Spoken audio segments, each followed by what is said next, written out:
The Five of Wands. Oh boy. The Five of Wands and the Five of Swords, like, oh my gosh. Like, so that, and that's air. So that's all that mental stuff that's going on. That's a party in my head and no one's having fun. That's what it feels like. And we've got Judgment coming up here at the heart of the reading. That makes sense. Two of Swords coming up as a past energy, and I'm just, you know, the past hasn't really been that significant for the other ones. Massive for air, and that makes sense because a lot of the times what we do when we're thinking is we go historical. Well, that happened last time. This is around a decision that you haven't made or you weren't ready to make, but I think that's changing. Ugh, Temperance in the present. Five of Pentacles in the future. Ten of Pentacles is the advice. Wow. Those two alone, that is abundance and that is lack. But why would the advice be abundance? I mean, think about that. If we're looking at the 10, and these two lead to that, right? So I always say that when anything like this comes up, that's usually a fear of rejection. You know, that's why we stressed out. A fear of being left out in the cold. A fear of having nothing. That's going to come from fears. But still, we see that earth element mixed in with air. And it wouldn't say that. It wouldn't say, oh, be abundant, commit to a long-term goal, and then it's going to get rejected. That's not how it plays out. That is usually a fear, but we're going to have a closer look at that. I just wanted to clear that up if you're looking at it thinking, what the hell? But very interesting. We have the Five of Wands, we have the Five of Swords, and we have the Five of Pentacles. So the one that's missing is the Five of Cups. Now, the Five of Cups, it may still come up. I'm going to pull some clarifiers, but the one that's missing at this point, that is the one that's missing, that's the regret, missed opportunities. Is that missing because we're not there yet? Because we haven't made the decision to regret it or miss an opportunity yet? So it could be that. These two in one way are very similar in that they're both about conflict. I find out of the two, and I know some people disagree, some people don't like the Five of Wands, but I think the nastiest energy out of these two is the Five of Swords. It's nasty. It's someone who's ruthless, who's willing to do whatever it takes to get what they want. It can be someone who's very selfish, very jealous.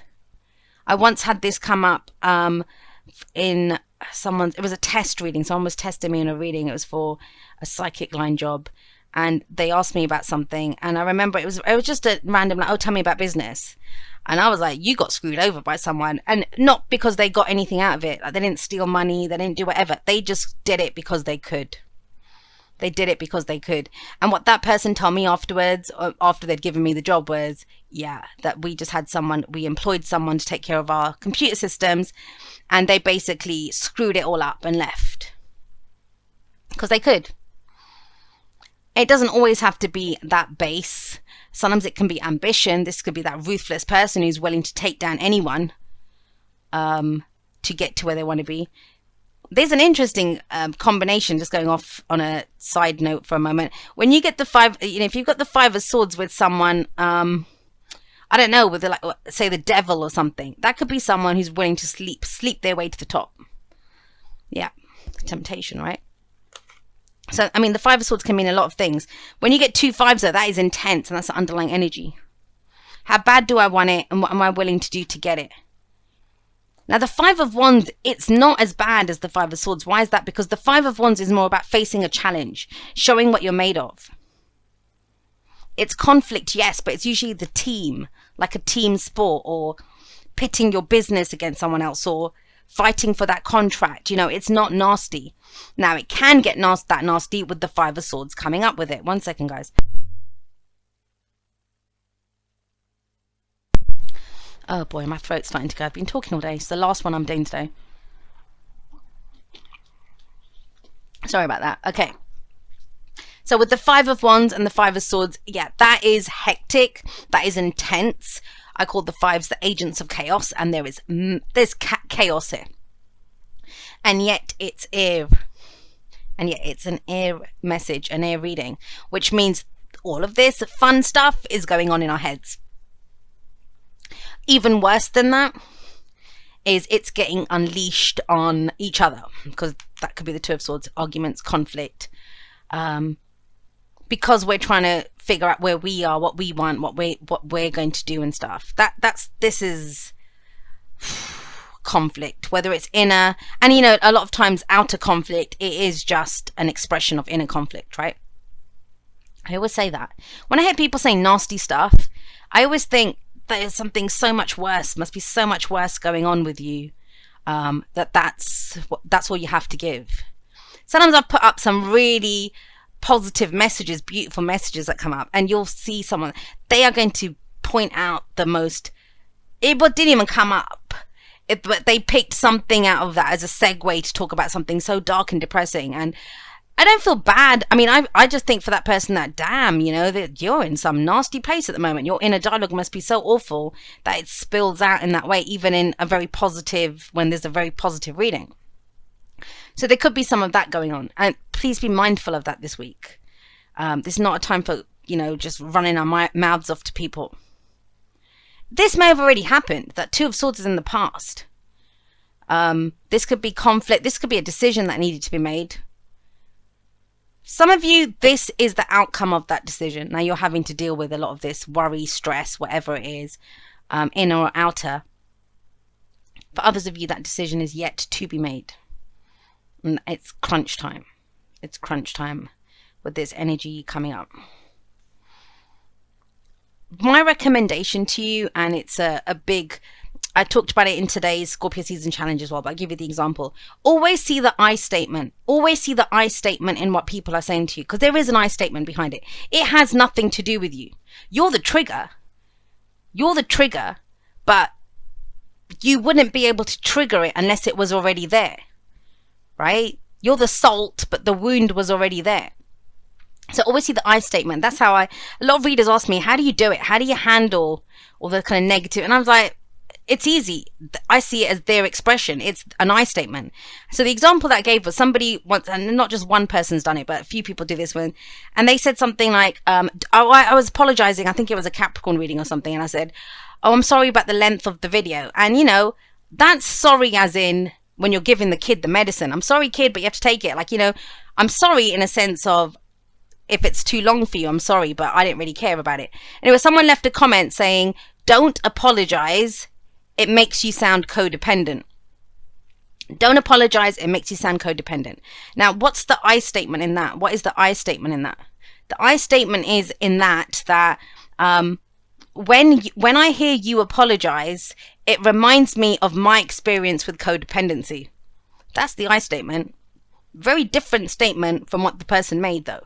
But that's technically what they're saying, because they are perceiving my apology as codependency, but it must be based on their experience of it. So the reason I share that is you may need some of that kind of understanding, even if it's for your own sanity, even if it's to understand something that happened in the past, even if this is around some kind of conflict or stress. Now, the reason I say that is we have judgment at the heart of this, and judgment is one of the ways that we make that judgment call, which is about drawing a line in the sand, turning around so we can face our future without fear, laying the past to rest, right? Is forgiveness. Is forgiveness. So think about that, especially if there's been a conflict or an argument or something at the heart of this, or inner conflict, or, you know, you found yourself arguing against some change, or because the agents of chaos, they cause change. They are there to enact change. They are a lesser energy of the judgment card. And I talk about this more in depth in the Scorpio season challenge intro. And I want to be clear, guys, I'm not trying to plug my other videos. The reason I do the challenges is that I can't sit in every single reading and expand on one, you know, one topic ad nauseum, ad infinitum. I try to do my best. But the whole reason those challenges and stuff are up is that I can talk about a specific topic or message in depth, at length, and then I can refer you there in a reading to say, go check that out if you want more info, because not everyone does. And everyone wants more information. But those of you that do, that's there. And so the fives I see, think about it, if you add all the fives up, there's 4 fives if you count them in the minor arcana, they add up to 20, which is judgment. So they are mini versions of judgment, how we are being changed. So think about that in terms of your ideas and what's stressing you out, how you communicate with people, the battles that you get into. Is it more important to be right than it is to be happy? Trust me, there's still a part of me that says, hey, I'm happy when I'm right. But hey, that's just the cheeky side of me. But with the 5 of Wands coming up as a here, do you enjoy the challenges? Do you change up the energy that you bring, how you show, how you show up? Do you get back on the horse? Are you putting yourself back out there? So judgment coming up here is a transformation. It's a change. And some old aspect of ourselves, the past life or whatever it is, because you see, they've died. And now they leave those lives behind and they rise up. And one way that we do that is forgiveness. Forgiving ourselves and others. We honestly do the best that we can with what we know in any given moment. All of us do. And this is where we are ready to face the future out here. Transformed. The only way they get a second chance at life or a second chance at something is by letting go of the old stalemate, the old thoughts that didn't serve us, that kept us trapped and stuck with that 2 of Swords. Where we've tried to make 2 truths work, and we know they don't work. Where we've gotten into battles before, like, the 5 of Swords is very similar to it's a kind of ego battle. I see it like the Tower. It's a blow to the ego more than anything. So we have Temperance coming up. So with Judgment coming up here, yes. And we're getting a lot of 2s coming up too. See, decisions. I kind of feel like it's crunch time and it's time to make decisions that we haven't made before. That is how we get this second chance or this rebirth or this transformation. I mean, this is very Scorpionic. This is Pluto's energies, energy of transformation. And with the 2 of Swords, it was deciding what our truth is. And with the 2 of Pentacles, it's all the things that we juggle. But there's no growth or movement or travel or exploration when we just stand there juggling the same stuff again and again. Even the 2 of Pentacles says it's time to take a step back. Are you just exerting all your effort and concentration and focus on juggling the same stuff, the day-to-day? And there's nothing wrong with that. I'm not judging. I live a very simple life. A very simple life, trust me. I don't have extravagant stuff that I get up to and all the rest of it. I mean, I went on vacation after years. I don't do things like that. And there is beauty in my simple. I love it. I have more beauty, and I've led adventurous kind of high-flying life, and I love my life the way it is. But I also don't do this. That's not what I do. I bring the Knight of Wands into my simple everyday life. This is where we're just focused on what's in front of us. We only deal with that. No time for growth, no time for this. I'm only going to deal with what's in front of me. That's all I have. Because it's this way, because I've got 2 pentacles, I will only ever have 2 pentacles. That changes. But if we do that, if we're just juggling, can also be where we're like kind of hedging our bets, right? I'll just keep these 2 going just in case I lose one. You don't grow. You don't experience anything new if you just keep dealing with the same 2 pentacles. And that's why we have the Knight of Wands. And, the Knight of Wands did come up in the water message, so we've gone full circle now. That transformation, and we've got the Knight of Wands coming up here with Judgment in the water message. The Knight of Wands came up with the Tower. And the Page of Pentacles, so planting that seed. They're all connected. They're all connected. But this is in our head where, how can we keep mulling over just the same 2 opportunities or possibilities or options? We can't. And we would if we didn't realize that there's more available to us, that maybe we need to go charging into the unknown. We have to take action. We need to do something more. Again, I want to say, I don't feel like this is the week for the action. It doesn't feel like it looking at the fire message, but preparing for that. Sagittarius. What are you going to be doing with all that fire energy? What are you going to be acting on? What options are you going to be going for? This feels like laying the groundwork for that, especially in the air message, which is our thoughts and our ideas.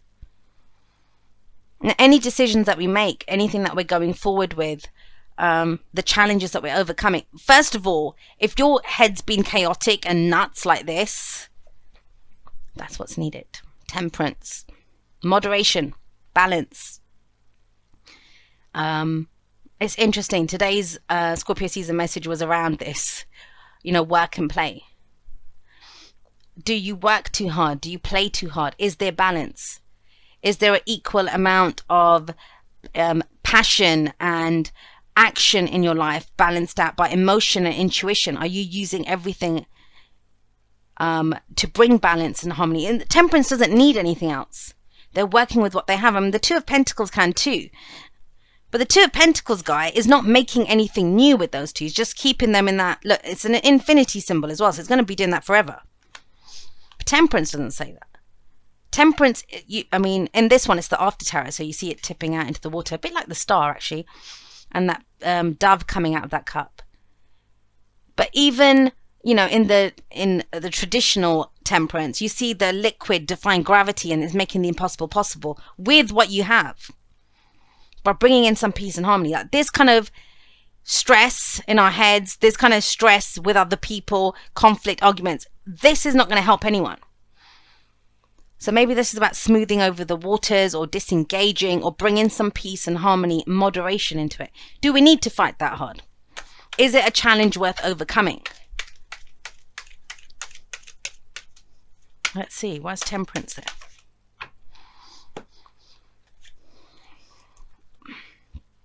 That's balance as well. So we've got the Temperance card that talks about balance. And we've got the Chariot, which is head and heart are balanced. Balanced here. To go forward, to progress forward. How do we move forward from here? We can't from here. This kind of feels like, this is like mentally like a dog chasing its tail. That's what this feels like. So much effort, but not a lot that we get out of it. So much effort to juggle that, but we're not getting a lot out of it. When really a decision needs to be made. What are we going to do? Which direction we're going to go in.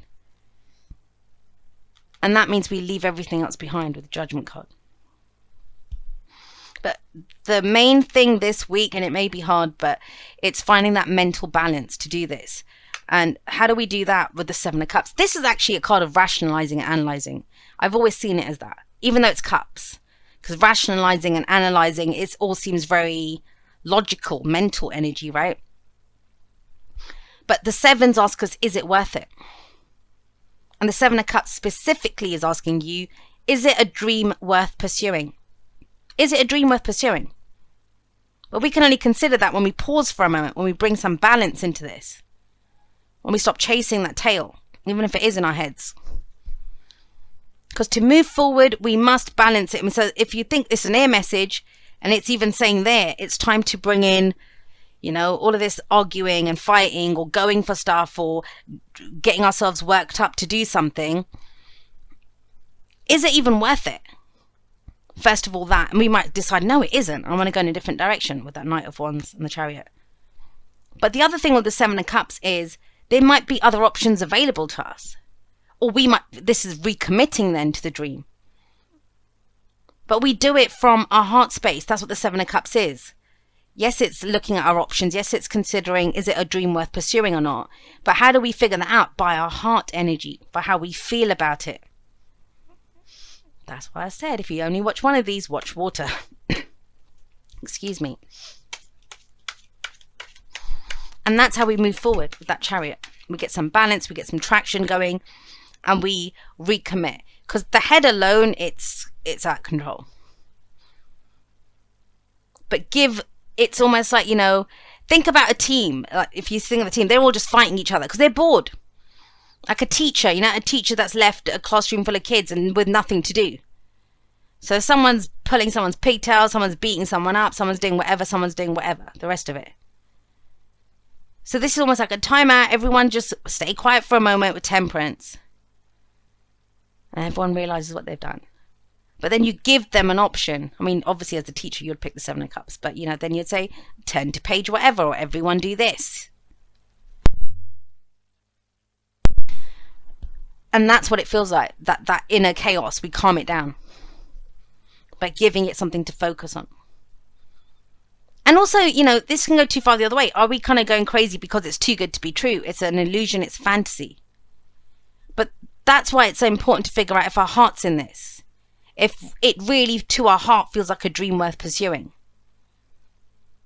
Because what's causing all of this is what we're trying to avoid, which is the Five of Pentacles. I don't want loss. I don't want rejection. I don't want to be left out in the cold. I don't want to be left without any help. And that's a projection. Because when it's a dream worth pursuing, we won't care. We'll risk everything for it. We'll risk it. But if we go into it thinking, I'm going to get rejected anyway, what's the point? Then chances are, yeah, you probably will. Because that's the vibration. That's what you're putting into. You're not going to perform the best. You'll be stressed out. Why is the Five of Pentacles there?